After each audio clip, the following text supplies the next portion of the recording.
The pizza text came at 11:47 p.m. on a Tuesday, and that's when I knew my marriage was completely over, just like the last person I pulled from a burning Buick.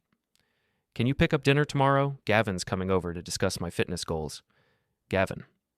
My own brother, the one who borrowed my truck and returned it with an empty gas tank and lipstick on the passenger seat that wasn't my wife's color. At least, not the shade Renee wore in public. Before we dive deeper into this story, I have one small request. Please subscribe, drop a like, comment, and hit that hype button to boost this channel so more people can discover these incredible Reddit stories. I'm Tanner Holt, 37 years old, paramedic for the Minneapolis Fire Department, and apparently the world's most convenient doormat. My wife Renee thinks I exist to fetch her organic kale smoothies and provide Wi-Fi for her Instagram fitness empire. She's got 12,000 followers who hang on her every word about clean living while she survives on energy drinks and spite. Marriage is like riding in an ambulance, I told my partner Jake the next morning as we restocked our rig. Most days you just hope you aren't the one on the gurney. Jake laughed, but he didn't know how close to the truth that was. 3 months ago, Renee started leaving her phone face down during dinner. 2 months ago, she began working out at Gavin's gym instead of the 24-hour place near our house. Last month, she stopped pretending to care about my day entirely. The signs were there, bright as emergency flares, but I kept driving toward the wreck anyway. You look like hell, Holt, Jake said, tossing me a coffee. Renee keeping you up again with her midnight yoga videos? Something like that. I didn't mention the hushed phone calls or the way she'd started closing the bedroom door when she changed clothes. After 8 years of marriage, suddenly I wasn't allowed to see my own wife in her underwear. Our first call came in at 8:23 a.m. Chest pains at a downtown office building. 60-year-old accountant, probably stress-induced, but we had to treat it like the real deal. As I attached the EKG leads, the guy grabbed my wrist. My wife, he wheezed. She's been different lately. Distant. You think she's... Focus on breathing, I told him, but his words hit harder than they should have. Even strangers having heart attacks could see what I'd been ignoring. The ride to the hospital was quiet, except for the monitor's steady beeping. Jake drove while I watched our patient's vitals stabilize. Funny how some things could be fixed with the right equipment and training. Others just kept bleeding internally until there was nothing left to save. My phone buzzed. Renee? Don't forget the pizza. Gavin's bringing wine. Red, not white. Thanks, babe. Babe. She hadn't called me that in months unless she needed something. The emoji at the end, a little heart, felt like a slap. I typed back, what kind of pizza? 3 dots appeared and disappeared, then, surprise me. I stared at those words until Jake honked at a slow-moving sedan. Surprise me? Like I was the delivery guy, not her husband. Like my only value was showing up with food I couldn't afford from our joint account that she'd drained buying organic face masks and workout clothes. When we got back to the station, Lieutenant Morrison was waiting with paperwork and a knowing look. Morrison had been through 2 divorces and could spot marital carnage from a mile away. Holt, you got a minute? We sat in his office, surrounded by commendations and photos of Morrison with his current wife, number 3, who actually smiled in pictures. Everything okay at home? Morrison asked, cutting straight to the point like he did with everything else. Fine, I lied. Bullshit. You're distracted, you're losing weight, and yesterday you called that cardiac arrest victim Renee instead of Sir. Morrison leaned back in his chair. Talk to me. So I did. Not everything, but enough. The distance, the secrecy, the way she looked through me like I was furniture that needed dusting. Morrison listened without interrupting, occasionally nodding like he'd heard this story before. Here's the thing, Holt, he said when I finished. You can't save someone who doesn't want to be saved, and you sure as hell can't save a marriage when only one person's doing CPR. I left his office feeling worse than when I'd entered. The truth has a way of making everything hurt more, like pressing on a bruise to see if it's still tender. At 6 p.m., I stood in Marcello's Pizza, watching the teenage cashier box up a large Supreme with extra cheese, Gavin's favorite. Renee had ordered his favorite pizza for their fitness discussion, and I was paying for it. That'll be $18.47, the kid said. I handed over a 20 and told him to keep the change. Dirty money, I thought, payment for my own execution. The drive home took 12 minutes. I spent every one of them practicing what I'd say when I walked in. Something casual, like I wasn't dying inside. Something normal, like finding your wife with your brother was just another Tuesday night in suburban Minneapolis. Our house sat on Maple Street like every other house. 2-story colonial, white fence, flower beds that Renee photographed but never weeded. The American dream with a mortgage that kept me working overtime while she played fitness guru to strangers on the internet. Gavin's red Mustang sat in my driveway, not parked on the street like a guest. In my driveway, like he belonged there, like he paid the mortgage and mowed the lawn and fixed the garbage disposal when it jammed. I sat in my truck for a full minute, pizza growing cold on the passenger seat, watching shadows move behind our living room curtains. 2 figures sitting close together on the couch I'd assembled with my own hands. The front door opened before I could knock. Tanner. Renee's voice was too bright, too cheerful, like she was performing for an audience. Perfect timing. We were just talking about you. Gavin appeared behind her, all white teeth and sculpted arms in a tank top that cost more than my work boots. Hey, brother. Thanks for dinner. Brother. Like we were still kids sharing a bedroom and comic books, instead of grown men sharing something else entirely. The house felt different when I walked in, like someone had rearranged the furniture while I wasn't looking. Same couch, same coffee table, same family photos on the mantel, but everything seemed wrong, off balance, like walking into a crime scene before the tape went up. How was work? Renee asked, taking the pizza box from my hands. Her fingers brushed mine, and I noticed her nails were painted a deep red I'd never seen before. Save any lives today? Just one. Heart attack downtown. 60-year-old guy worried about his wife. Gavin laughed from the couch. Aren't they all? Women, am I right? I looked at my brother, really looked at him. Same cocky grin he'd worn since high school, same way of sprawling across furniture like he owned it. But there was something new in his eyes when he glanced at Renee, something that made my chest tight. So, I said, settling into my recliner while they shared the couch. Fitness goals. What's the plan? Renee and Gavin exchanged a look. Quick, but I caught it. The kind of look that said they'd already discussed this, probably in detail, probably while I was pulling overtime to pay for her protein powder. Well, Renee began, tucking her legs under herself, I've been thinking about taking my brand to the next level, maybe some personal training videos, one-on-one coaching. Gavin thinks I have real potential. She's got amazing form, Gavin added, and the way he said it made something cold settle in my stomach. Natural flexibility, great endurance. They talked for an hour about rep counts and meal plans while I ate pizza that tasted like cardboard. I watched them, really watched them, looking for the signs I'd been missing. The way Gavin's hand rested on the couch cushion between them. How Renee laughed at his jokes. Actually laughed, not the polite chuckle she gave my stories about work. When had she stopped finding me funny? I should head out, Gavin finally said, stretching in a way that showed off his abs. Early training session tomorrow. Some of us have to work for a living. The dig was subtle but there. Like I didn't work, like riding in an ambulance and pulling people from wrecked cars was somehow less than helping rich housewives do squats. I'll walk you out, Renee said quickly. Too quickly. They stood by his Mustang for 10 minutes, talking in low voices while I watched from the kitchen window. Just 2 people having a conversation, nothing suspicious about that, except for the way she touched his arm when she laughed, the way he leaned closer than necessary to hear her, the way she looked around to make sure I wasn't watching before she did it. When Renee came back inside, I was loading the dishwasher. That was nice, she said, but she was looking at her phone, not at me. Gavin has some really good ideas for my content. I bet he does. She glanced up. What's that supposed to mean? Nothing. Just glad you're getting the help you need. Something flickered across her face. Guilt, maybe, or just annoyance that I wasn't being more enthusiastic about her dreams. She'd been pushing this fitness influencer thing for 2 years, posting workout videos in our bedroom while I tried to sleep after 16-hour shifts. I'm going to shower, she announced, already heading for the stairs. Long day. Long day of what? I wanted to ask. You posted one Instagram story and ordered pizza, but I kept my mouth shut and finished cleaning up their mess. The next morning brought a 3-car pileup on I-94 and a reminder that some disasters happen fast while others take years to unfold.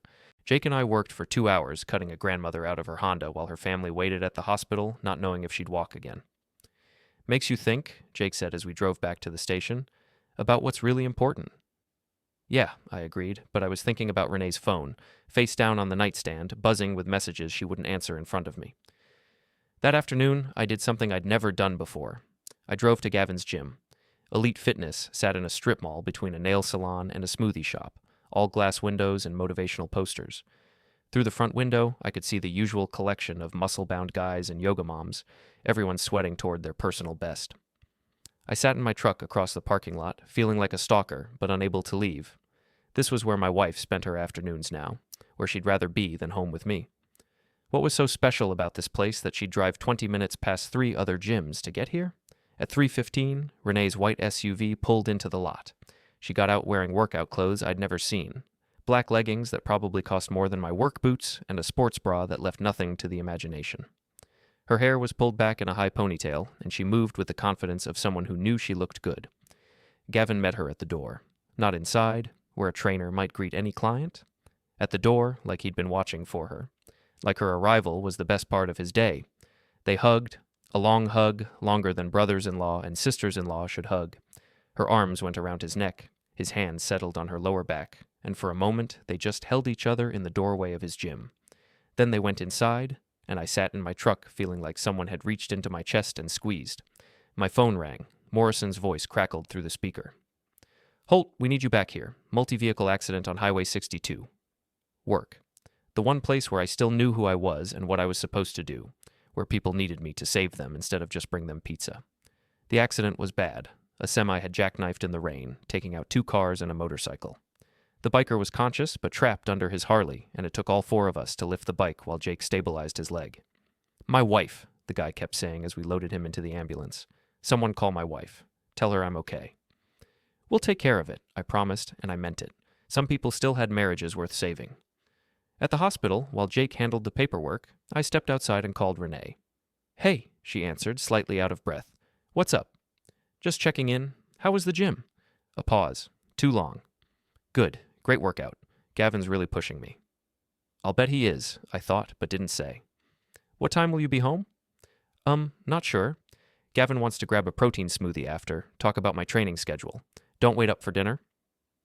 Don't wait up, like I was her roommate, not her husband. Like my evening plans didn't matter as long as hers were taken care of. Okay, I said. Love you. Another pause. You too. Not love you too, just you too. Like saying the actual words would cost her something she couldn't afford. I hung up and stared at the hospital parking lot, watching people visit their sick relatives and pick up their discharged loved ones. Normal people with normal problems, not sitting in their trucks wondering when their marriage had become a lie. Jake found me there 20 minutes later. You look like someone gone, he said, climbing into the passenger seat. Maybe someone did. He studied my face in the rearview mirror. This about Renee? I told him about the gym, the hug, the phone call. Jake listened without judgment, occasionally nodding like he'd seen this movie before and knew how it ended. So what are you going to do? He asked when I finished. I don't know. Well, you better figure it out soon, because pretending everything's fine is going to eliminate you faster than any heart attack. That night, I got home to an empty house and a note on the kitchen counter. Grabbed dinner with Gavin. Leftover Chinese in the fridge. Thanks for understanding. R. Thanks for understanding. Like I'd agreed to this arrangement. Like I'd signed off on my wife spending her evenings with my brother while I ate day-old lo mein alone in the house I paid for. I threw the note in the trash and opened a beer instead of the Chinese food. Outside, it started to rain, and I sat in my kitchen listening to water hit the windows while my marriage washed away one drop at a time. Renee came home at 11:30 p.m., smelling like someone else's cologne and offering explanations I didn't ask for. Traffic was terrible, she said, hanging her purse on the hook by the door. And then Gavin's car wouldn't start, so I had to wait while he called AAA. I was watching the late news, pretending to care about the weather forecast while she moved around the living room, straightening magazines and adjusting throw pillows. Nervous energy, like she couldn't sit still. How was the Chinese food? She asked. Didn't have any. Wasn't hungry. She paused in her pillow fluffing. You should eat something. You're getting too thin. Too thin. Like my weight loss was a problem for her, instead of a symptom of watching my marriage die in slow motion. I'd lost 15 pounds in the past 2 months, not from trying, but from the way food tasted like dust whenever I thought about what was happening to us. I'm fine, I said. Same as I told Morrison, same as I told Jake, same as I told myself every morning in the mirror. Well, I'm exhausted. She kissed the top of my head as she passed my chair, a gesture so casual and empty it might as well have been a pat on a dog's head. See you in the morning? I listened to her footsteps on the stairs, the sound of our bedroom door closing, the shower running for 20 minutes. When she finally turned off the light, I was still sitting in my chair, staring at a commercial for mattresses and wondering when I'd become a stranger in my own house. The next few days blurred together like a multi-car pileup in slow motion. Renee found new reasons to visit Gavin's gym. a nutrition consultation, a body fat analysis, something called movement therapy that apparently required 2-hour sessions. She started doing her laundry separately, claiming her workout clothes needed special detergent. She bought new perfume, new underwear, new excuses. I worked longer shifts, picked up overtime, anything to avoid going home to a house that felt like a stage set for someone else's life. Jake stopped asking how I was doing and started bringing me extra sandwiches, like food could fix what was broken. On Thursday, Morrison called me into his office again. "Holt, you're scaring me," he said without preamble. "Yesterday you stared at a traffic light for 30 seconds after it turned green. Today you called that stroke victim Gavin instead of sir." I slumped in the chair across from his desk. "Sorry, Lieutenant. I'll focus better." "This isn't about focus. This is about you driving yourself crazy over something you can't control." Morrison leaned forward, his voice gentler than usual. "Look, I've been where you are. The wondering, the second-guessing, the way you start seeing signs and everything. It's torture." "So what did you do?" "With wife number 1, I ignored it until she cleaned out our bank account and moved to Phoenix with her yoga instructor." Morrison's laugh was bitter. "With wife number 2, I hired a private investigator and got pictures that made me wish I'd stayed ignorant. And wife number 3? I learned to spot the signs early and trust my gut." He opened his desk drawer and pulled out a business card. "This guy's good. Discreet, expensive, but worth it if you need to know for sure." I took the card but didn't look at it. I can't afford a private investigator. You can't afford not to know the truth. Whatever's happening at home, it's affecting your work, and that puts people at risk, including you. That afternoon, instead of going home, I drove to the address on the card. Rick Dalton, private investigator, worked out of a small office above a tax preparation service. The waiting room smelled like coffee and disappointment, filled with the kind of people who needed professionals to confirm what they already knew. Dalton was younger than I'd expected, maybe 40, with tired eyes and a handshake that said he'd seen everything twice. His office walls were covered with certificates and photos of him with various law enforcement officials, the kind of credentials that were supposed to make you trust him with your worst fears. "So," he said after I'd explained the situation, "you want to know if your wife is having an affair with your brother?" Hearing it said out loud made it real in a way that hurt. "I want to know the truth. The truth costs $1,500 plus expenses. Takes about a week, maybe 2 if they're being careful." Dalton opened a file folder and slid a contract across his desk. "I'll need photos of both subjects, their schedules, vehicle information, and a retainer of $750. $1,500. 3 weeks of overtime, money we didn't have for confirmation of something I already knew." "I need to think about it," I said, standing to leave. "Mr. Holt," Dalton called as I reached the door. "In my experience, people don't come here unless they're already sure. The question isn't whether it's happening, the question is what you're going to do about it." I drove home with his words echoing in my head, the unsigned contract folded in my shirt pocket like a loaded gun. What was I going to do about it? File for divorce? Confront them? Pretend everything was fine until one of them got tired of sneaking around? Renee's SUV wasn't in the driveway when I got home. No surprise there. I checked my phone, no messages, no explanations, no acknowledgement that I might wonder where my wife was at 6 p.m. on a Thursday. I called her. "Hey, what's up?" Background noise, music, the sound of people talking and laughing. Not a gym. "Where are you?" "Oh, just grabbing a quick bite with some people from the gym. Gavin introduced me to this group of trainers, and they're giving me advice about starting my own business." People from the gym. Not Gavin specifically, just people. Like he was an afterthought instead of the reason she was there. "What restaurant?" A pause. That new place downtown. The one with the healthy options. Listen, I should go. We're in the middle of discussing marketing strategies."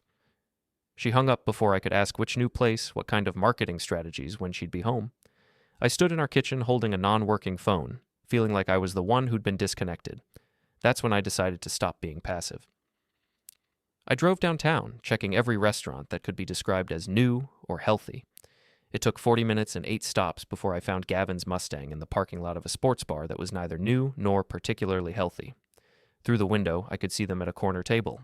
Just the two of them. No group of trainers, no business discussion. Renee was leaning across the table, laughing at something Gavin was saying, her hand resting on his arm in a gesture that was anything but professional. I sat in my truck and watched my marriage end in real time. They stayed for 2 hours. I watched them share appetizers and lean close to hear each other over the music. I watched Gavin pay the check and Renee squeeze his hand in thanks. I watched them walk to their cars, hug goodbye, and drive away in different directions like they were being careful not to be seen together. When I got home, Renee was already there, changed into pajamas, hair still damp from a shower. "How was dinner with the trainers?" I asked. "Great. Really informative. I think I'm going to start offering online coaching sessions." She was putting dishes in the dishwasher, not looking at me. "How was your evening?" "Quiet. Watched some TV." We moved around each other like polite strangers, both of us lying, both of us knowing the other was lying, both of us too cowardly to say it out loud. That night, I lay in bed listening to Renee breathe beside me and wondered when we'd become people who could sleep next to each other while living completely separate lives. Her phone buzzed on the nightstand, once, twice, 3 times. Text messages at midnight that she didn't check, at least not while I was watching. At 2 a.m., she got up to use the bathroom, and I did something I'd never done before. I looked at her phone. The messages were from Coach G, Gavin's contact name in her phone, like he was some random fitness professional instead of my brother. Can't stop thinking about tonight. "You're amazing, you know that? Can't wait to see you tomorrow." I put the phone back exactly where I'd found it and stared at the ceiling until dawn, feeling like someone had reached into my chest and torn out everything that mattered. By morning, I'd made my decision. I called in sick Friday morning, something I'd done maybe 3 times in 8 years with the department. Morrison didn't question it, probably figured I was finally having the breakdown he'd been expecting. Instead of going to work, I drove back to Rick Dalton's office with $1,500 in cash and a signed contract. The money came from our emergency fund, the account Renee didn't know existed because she'd never bothered to learn about our finances beyond spending them. "I want to know everything," I told Dalton, sliding the cash across his desk. "Where they go, what they do, how long this has been happening." "You sure about this, Mr. Holt? Once you have proof, you can't unknow it." "I already know it. I just need evidence." Dalton nodded like he'd heard this speech 100 times before. "I'll start today. Should have preliminary results by Monday, full report by the end of next week." I spent the rest of Friday doing things I'd been putting off for months. Got an oil change, went to the dentist, had lunch at a restaurant where nobody knew me and I could eat in peace without wondering who my wife was texting. Normal things that felt revolutionary because I was doing them for myself instead of running errands for someone who'd stopped appreciating the effort. That evening, Renee announced she was going to a fitness expo in St. Paul with Gavin. An overnight trip, educational seminars, networking opportunities. She'd already packed a bag. "Sounds expensive?" I said, watching her check her makeup in the hallway mirror. "Gavin's covering it. He says it's an investment in my future." Gavin's covering it. Like she was his client instead of my wife. Like he had more stake in her future than I did. "When will you be back?" "Sunday evening. Maybe late, depending on traffic." She kissed my cheek, the same empty gesture as always. "Don't wait up." I watched her drive away with an overnight bag for a one-night trip, knowing she'd probably packed things I'd never seen her wear, knowing Gavin was picking her up somewhere else, somewhere they wouldn't be seen leaving together. That night, I did something I should have done months ago. I went through our joint accounts, our credit card statements, our phone records. The evidence was all there, a paper trail of lies I'd been too trusting to follow. Charges at restaurants I'd never been to, hotel rooms booked on days when she claimed to be at the gym, phone calls to Gavin's number that lasted hours, usually when I was at work, text messages, hundreds of them, at all hours, the kind of constant communication that comes with new love or old guilt. By Sunday morning, I had 3 pages of notes and a clarity I hadn't felt in months. Whatever Renee and Gavin were doing, they'd been doing it for at least 6 months. Probably longer, but that's as far back as I'd gone through the records. 6 months of lies. 6 months of coming home to a woman who was living a double life while I paid the bills and played the fool. My phone rang at 10 a.m. Dalton. "I've got what you need," he said. "Photos, timeline, the works. You want to meet at my office?" "I'll be right there." The drive took 20 minutes, but it felt like 20 hours. Part of me still hoped I was wrong, that there was some innocent explanation for everything I'd seen and suspected. Part of me knew better. Dalton's office felt smaller this time, crowded with the weight of what I was about to learn. He had a manila folder on his desk, thick with papers and photographs. "I'm sorry, Mr. Holt," he said before opening it. "I know this isn't what you wanted to hear." The photos told the story my gut had been writing for months. Renee and Gavin entering a hotel room Friday afternoon, the same hotel room window, curtains drawn, for the next 18 hours. Them leaving together Saturday evening, her hair different, his arm around her waist like they were a couple. "There's more," Dalton said, flipping through the pages. Credit card records show they've been doing this for 8 months. Always the same pattern. She tells you she's at the gym or a business meeting. He books a room. They spend the afternoon together. 8 months. Not 6. 8. Almost a year of betrayal while I worked overtime to pay for her dreams and wondered why she seemed so distant. What about the fitness expo? I asked, though I already knew the answer. No fitness expo in St. Paul this weekend. They're at the Grand Hotel downtown. Registered as Mr. and Mrs. Reese. His last name, not yours. Mr. and Mrs. Reese. They'd been playing house while I'd been playing the fool.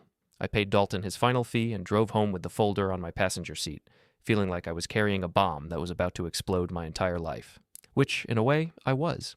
Renee came home Sunday night at 11:30, full of stories about the seminars she'd attended and the contacts she'd made. She showed me business cards from trainers who didn't exist and brochures for programs that weren't real. I think I'm really going to make this work, she said, unpacking her bag in our bedroom. Gavin thinks I have what it takes to build something special. I'll bet he does, I thought, watching her hang up clothes that smelled like hotel soap and someone else's aftershave. That's great, honey, I said. I'm proud of you. The lie came easily, maybe because I'd been practicing it for months. But this time was different. This time, I had a plan. Monday morning, I called a divorce attorney. Patricia Wells had handled Morrison's second divorce, and he'd recommended her as someone who didn't mess around. Her office was downtown, all glass and steel, and the kind of expensive furniture that said she won more cases than she lost. Mr. Holt, she said after I'd explained the situation, Minnesota is a no-fault divorce state, which means adultery doesn't affect property division. But it can influence custody decisions if children are involved, and it gives us leverage in negotiations. No kids, I said. What about the house? Depends on how it's titled and whether she contributed to the down payment or mortgage payments. Wells opened a legal pad and started taking notes. What about her income? She makes maybe $2,000 a month from her online fitness thing. I pay all the major bills. Good. That works in our favor for spousal support, or rather, limiting it. Wells looked up from her notes. The question is, how do you want to handle this? Quiet and quick, or do you want to make a statement? I thought about 8 months of lies, about hotel rooms booked with my money, about text messages at midnight while I slept beside her. I want to make a statement. Wells smiled, and it wasn't a particularly nice expression. Then let's talk strategy. By the time I left her office, I had a plan that would cost me $5,000 and give me something I hadn't felt in months. Control. That evening, I cooked dinner for the first time in weeks. Real dinner. Steaks on the grill, baked potatoes, salad with vegetables I actually chopped myself. Renee seemed surprised but pleased, like maybe her husband was finally getting his act together. This is nice, she said, cutting into her steak. What's the occasion? No occasion. Just thought we should spend more time together. She smiled, and for a moment she looked like the woman I'd married instead of the stranger I'd been living with. I'd like that.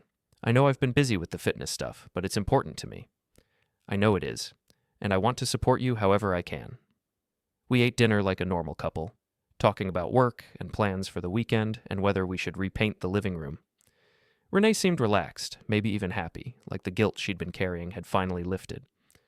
After dinner, we watched a movie together on the couch. She curled up next to me like she used to, her head on my shoulder, her hand on my chest. For 2 hours, I almost forgot about the photos in my truck and the lawyer's business card in my wallet. Almost.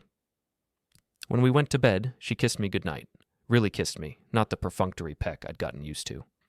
She fell asleep with her arm across my chest, and I lay there listening to her breathe and wondering if this was what it felt like to be a sociopath. Because I felt nothing. No anger, no sadness, no regret about what was coming. Just a cold, clear certainty that some things couldn't be forgiven, and some people didn't deserve the chance to try. Tuesday morning, while Renee was at her yoga class, I put my plan into motion. The first step was the easiest. I opened my own checking account at a different bank and had my paychecks redirected there. Renee had never paid attention to our finances beyond spending them, so she wouldn't notice until the joint account started bouncing checks. Step 2 required more planning. I called my buddy Dave from the fire department, who worked part-time as a locksmith, and arranged to have our locks changed Thursday afternoon while Renee was at the gym. New locks, new keys, and a legitimate reason. We'd had a break-in attempt in the neighborhood, and I was just being cautious. Step 3 was the nuclear option, and I saved it for last. Wednesday evening, Renee announced another overnight trip with Gavin. This time it was a fitness retreat in Duluth. More networking, more opportunities to grow her brand. She'd be gone Thursday night and most of Friday. Sounds educational, I said, helping her pack the same overnight bag she'd used for the fake expo in St. Paul. I'm really excited about this. Gavin thinks I'm ready to start training other trainers. She folded a black dress I'd never seen before into her suitcase. This could be the break I've been waiting for. The break she'd been waiting for, like adultery was a career move instead of a betrayal. I hope it works out, I said, and I meant it. Just not the way she thought. Thursday morning, I kissed her goodbye like nothing had changed. She left for the retreat at 2 p.m., promising to call when she got to Duluth. The call never came, but I wasn't expecting it to. At 3 p.m., Dave showed up with his locksmith tools and a knowing look. He didn't ask questions, just changed the locks and handed me 3 new keys. You want me to ask what this is about? He said as he packed up his equipment. Probably better if you don't. Fair enough. But if you need backup, you know my number. At 4 p.m., I drove to Gavin's gym and confirmed what I already knew. His car wasn't there, and according to the teenage desk clerk, he'd canceled all his appointments for the rest of the week. Family emergency, he'd said, which was true, in a way. At 5 p.m., I called Patricia Wells and gave her the go-ahead to file divorce papers. She'd served them Friday morning while Renee was still in her love nest, making sure she got the message loud and clear. At 6 p.m., I did something I probably shouldn't have, but felt completely justified doing anyway. I drove to the Grand Hotel downtown, the same place Dalton had photographed them the weekend before. The desk clerk was young and eager to please, especially when I explained that I was trying to surprise my wife and brother-in-law who were staying there for a business conference. Oh, Mr. and Mrs. Reese in the penthouse suite, she said, checking her computer. They're such a lovely couple. He upgraded to our best room for their anniversary. Anniversary. They had an anniversary. Could you ring their room? I'd like to surprise them. Of course. Let me connect you. The phone rang twice before Gavin answered, slightly out of breath. Hello? Hey, brother, I said, my voice cheerful and calm. How's the fitness retreat in Duluth? Silence. Long enough that I could hear Renee in the background asking who was calling. Tanner, Gavin finally said. I can explain. I'm sure you can. But here's the thing. I don't want you to. I want you to enjoy your anniversary celebration with my wife. Really enjoy it, because it's going to be your last. I hung up and drove home, feeling lighter than I had in months. Friday morning brought 3 things. Divorce papers served to a very surprised Renee at the Grand Hotel, a frantic phone call from Gavin that I didn't answer, and a visit from my soon-to-be ex-wife that I'd been expecting. She showed up at 2 p.m., pounding on the door I'd had rekeyed, shouting my name like I was the one who'd done something wrong. Tanner, open this door. We need to talk. I opened it, but I didn't let her in. Hey, honey, how was Duluth? Her face was blotchy from crying, her hair uncombed, still wearing the same clothes she'd left in yesterday. She looked like someone whose world had just exploded, which was exactly what I'd been going for. You can't do this, she said, waving the divorce papers. You can't just lock me out of my own house. Actually, I can. My name's on the deed, not yours, and technically it stopped being your house when you started playing house with my brother. It's not what you think. It's exactly what I think. 8 months, Renee. 8 months of hotel rooms and lies while I worked overtime to pay for your dreams. I leaned against the doorframe, casual as could be. Did you think I was too stupid to figure it out, or did you just not care? She tried to push past me into the house, but I blocked her way. We need to talk about this like adults. Adults don't cheat on their spouses with their brother-in-law. Adults don't lie about business trips while they're celebrating anniversaries in hotel rooms. I pulled out my phone and showed her one of Dalton's photos. Her and Gavin entering the hotel room, his hand on her lower back. Adults don't register at hotels as Mr. and Mrs. Reese. The fight went out of her when she saw the photo. Her shoulders sagged, and for a moment she looked like the woman I'd married instead of the stranger she'd become. I never meant for this to happen, she whispered. But it did happen. For 8 months, it happened. Every time you lied about where you were going, every time you came home smelling like his cologne, every time you kissed me goodnight after spending the afternoon with him. I put my phone away and looked at her, really looked at her, for what I knew would be the last time. The only thing I can't figure out is whether you stayed with me for the money or just because it was convenient. Tanner, please, the locks are changed, your name's off the accounts, and Patricia Wells is a very good divorce attorney. You should probably get one too. I started to close the door, then paused. Oh, and Renee? Next time you want to cheat on someone, maybe don't do it with their family. It's tacky, even for you. I closed the door and listened to her cry on my front porch for 10 minutes before she finally left. Through the window, I watched her get into her SUV and drive away, probably to Gavin's apartment to plan their next move. That evening, my phone rang constantly. Gavin, Renee, Renee's mother, even some of our mutual friends who'd heard about the divorce papers. I answered none of them. Whatever they had to say, I didn't need to hear it. Saturday brought a different kind of visitor. Jake, carrying a six-pack of beer and wearing the expression of someone who'd heard the news. "So," he said when I opened the door, "I hear you're single again. Technically, I'm separated. Divorce won't be final for a few months. How do you feel?" I thought about it while I opened 2 beers. Lighter, like I've been carrying something heavy for so long I forgot what it felt like to stand up straight. We sat on my back deck, drinking beer and watching the sun set over a neighborhood that suddenly felt like home again instead of a prison I shared with someone who didn't want to be there. "Morrison's proud of you," Jake said after his second beer. "Said you handled it like a professional." "Morrison knows?" "Everyone knows. Renee called the station this morning, crying, trying to get someone to talk sense into you." Jake grinned. Morrison told her that cheating wives weren't a fire department problem and hung up on her. We drank in comfortable silence for a while. 2 guys who'd seen enough tragedy to recognize when someone had dodged a bullet. "So what now?" Jake asked as the streetlights came on. "Now I figure out how to live like a single man again. Maybe take up a hobby. Learn to cook something besides frozen dinners." I finished my beer and looked at my house. My house, not ours anymore. "Maybe I'll get a dog." "Dogs are good. Loyal. Don't cheat on you with your brother." "That's a low bar, but I'll take it." Jake left around 10, and I spent the rest of the evening doing something I hadn't done in months. Whatever I wanted. I watched a war movie Renee would have hated, ate ice cream for dinner, and went to bed without checking my phone or wondering where my wife was or who she was with. For the first time in 8 months, I slept through the night. Sunday morning brought the sound of someone leaning on my doorbell like their life depended on it. I stumbled downstairs in my boxers and t-shirt, expecting to find Renee on my porch with another round of tears and explanations. Instead, I found Gavin. My brother looked like hell. Unshaven, wrinkled clothes, eyes red-rimmed from what I hoped was guilt, but was probably just lack of sleep. He was holding a cup of coffee like it was the only thing keeping him upright. "We need to talk," he said when I opened the door. "No, we really don't." I started to close the door, but he put his hand against it. 5 minutes, Tanner. Just give me 5 minutes to explain." "Explain what? How you've been screwing my wife for 8 months? How you registered at hotels as Mr. and Mrs. Reese? How you celebrated your anniversary while I was home eating Chinese takeout?" I looked at his hand on my door. "Move your hand, Gavin." "It's not what you think. It's exactly what I think. And if you don't move your hand in the next 3 seconds, I'm going to break it." He must have heard something in my voice that convinced him I wasn't bluffing because he stepped back. But he didn't leave. "She's leaving me," he said, like this was supposed to matter to me. "Renee says the divorce changes everything, that she needs time to figure out what she wants." I laughed, actually laughed, at the absurdity of it. "Let me get this straight. You're here because the woman you stole from me doesn't want you anymore? You want sympathy from the guy whose marriage you destroyed? I didn't steal her, she came to me." "Right. She just wandered into your gym one day and accidentally fell on your dick. 8 months ago, multiple times a week." I leaned against my doorframe, suddenly curious about how deep this rabbit hole went. "Tell me something, Gavin. When did it start? The first time she came to your gym? Before that?"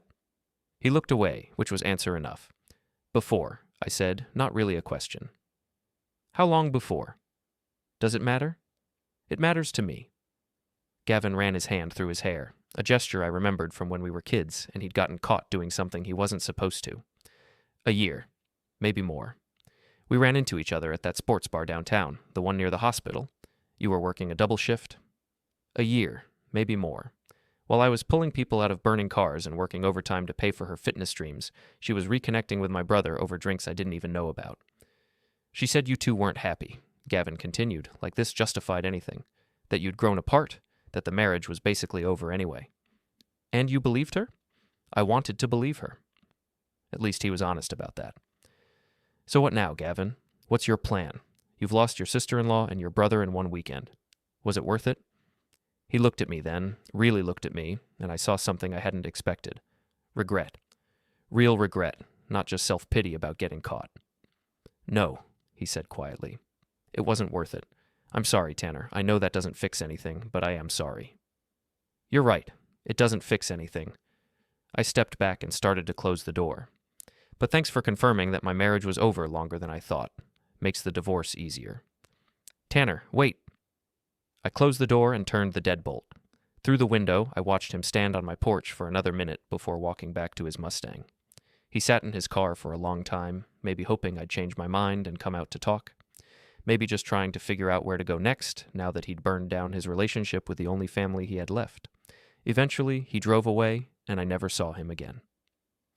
The next few weeks passed in a blur of lawyer meetings and paperwork. Patricia Wells was as good as Morrison had promised.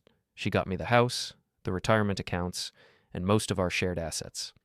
Renee got her car, her fitness equipment, and a small settlement that would last about 6 months if she was careful. She wasn't careful.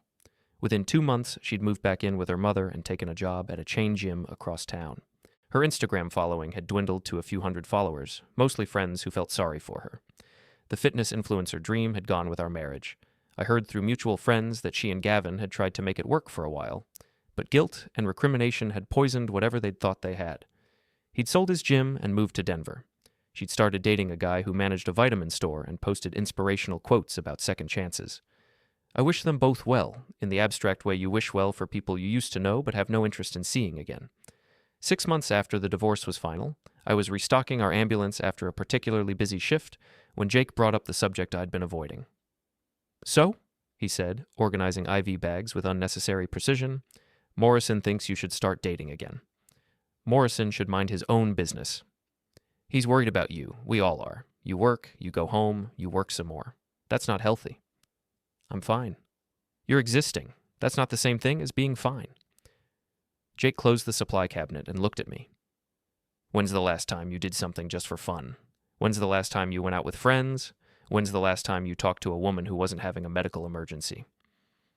I thought about it and realized I couldn't remember. Work had become my entire life, the way it always did when everything else fell apart.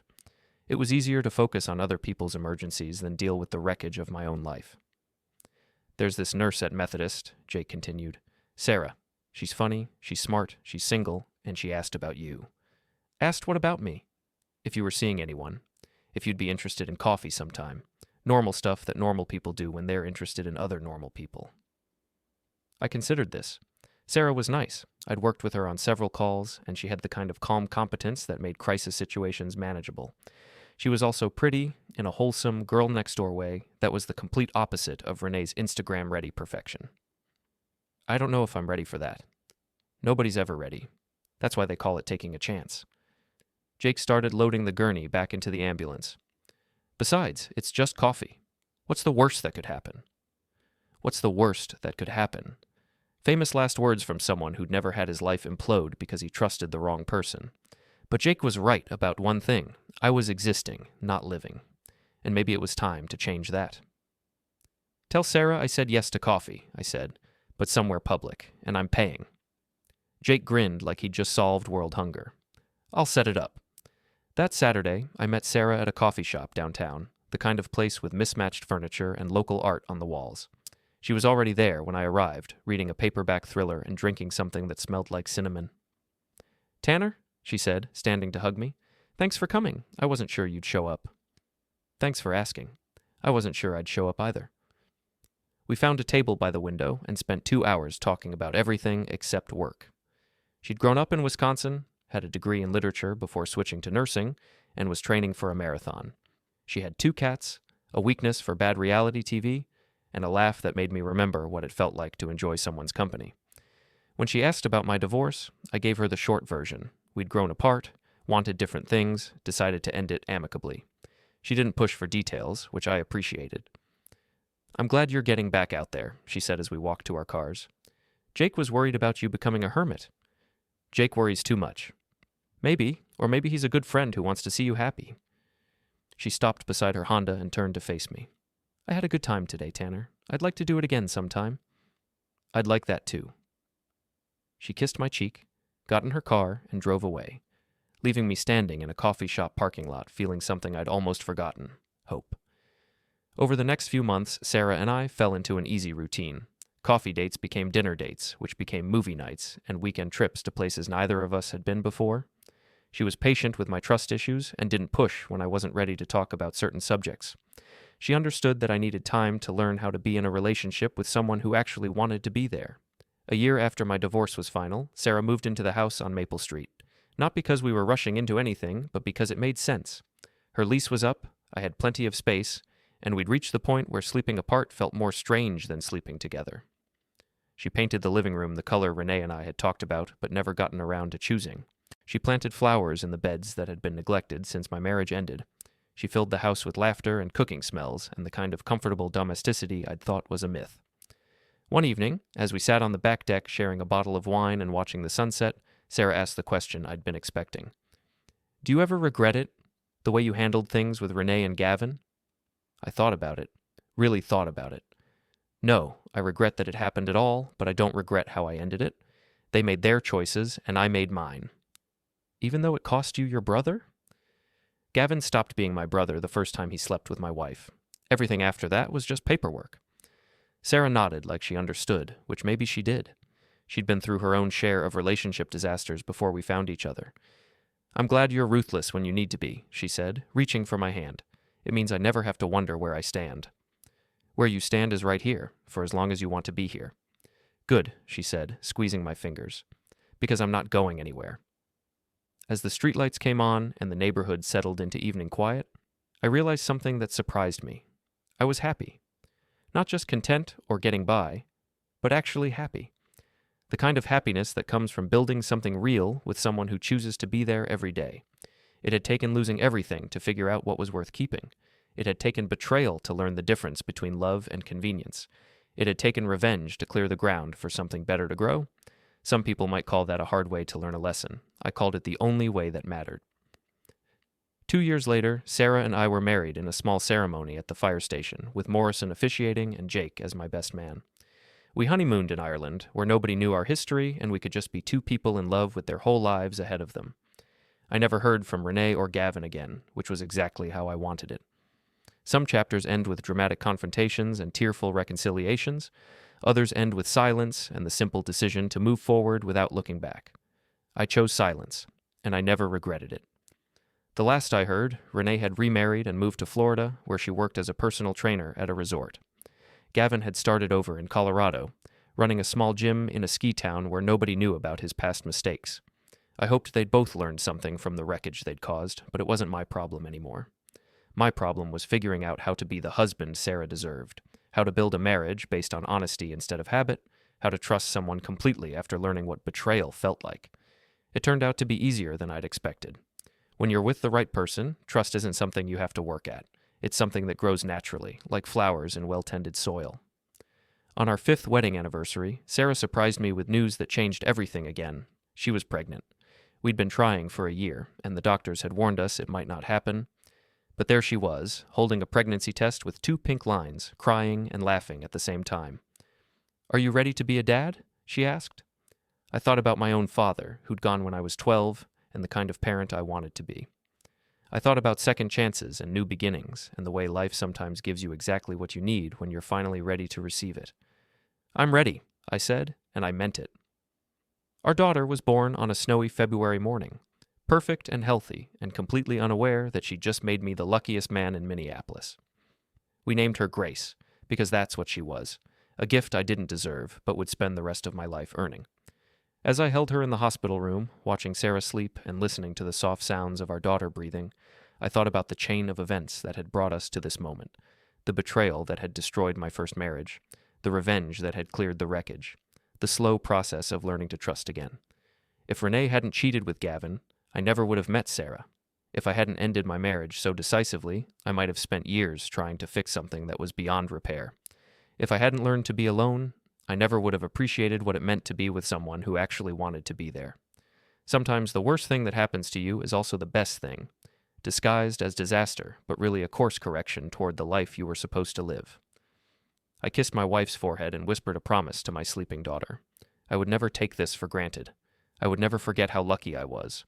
I would never let anyone destroy what we'd built together. Some people get second chances. Some people get the life they always wanted, just not in the way they expected to get it. Some people learn that revenge isn't about destroying your enemies. It's about building something so much better than what they took from you that their betrayal becomes irrelevant. I was one of those people. and for the first time in my life, I knew exactly who I was supposed to be.